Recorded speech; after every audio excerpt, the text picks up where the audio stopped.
Staff Sgt. William Jerome Rivers, Philadelphia native killed in Jordan drone attack, to be buried in Georgia. Atlanta, AP. The first of 3 funeral services for the Army Reserve soldiers killed during a drone attack in Jordan last month is set to get underway Tuesday.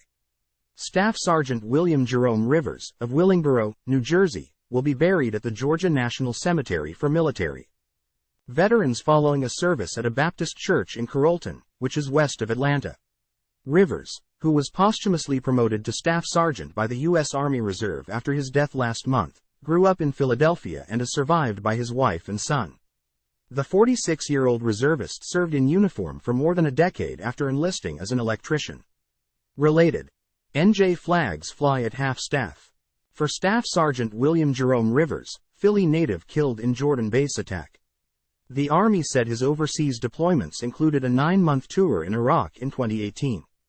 His obituary from a local funeral home called him a warm-hearted family man with a gentle demeanor and a fierce and determined personality. Some people are a soldier's soldier.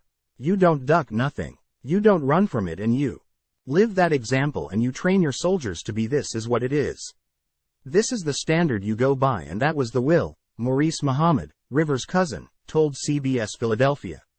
A January 28 drone strike on a U.S. military outpost in Jordan killed Rivers as well as Sergeant Kennedy Sanders and Sergeant Breonna Moffett, who all received their ranks in posthumous promotions. They were assigned to the Army Reserve's 926th Engineer Battalion, 926th Engineer Brigade, based at Fort Moore in West Georgia. President Joe Biden met with the families of the fallen soldiers when their remains were returned to U.S. soil earlier this month at Dover Air Force Base in Delaware.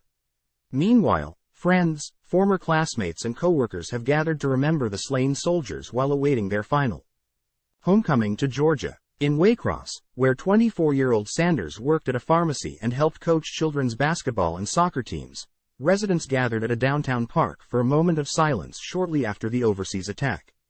Her funeral is scheduled Saturday at Ware County Middle School. Arrangements in Savannah were still pending for Moffett, who turned 23 barely a week before she died. Since then, she has been honored with a ceremony at Windsor Forest High School, where she was a drum major and JROTC cadet before graduating in 2019. A candlelight vigil was held by Moffett's employer, United Cerebral Palsy of Georgia, where she helped teach cooking and other skills to people with disabilities. Related. Plans for U.S. strikes on Iranian personnel and facilities in Iraq. Syria approved after Jordan drone attack. The deaths were the first U.S. fatalities blamed on Iran-backed militia groups after months of intensified attacks on American forces in the region since the Israel-Hamas war began in October. More than 40 troops were also injured in the drone attack at Tower 22, a secretive U.S. military desert outpost that enables U.S. forces to infiltrate and quietly leave Syria.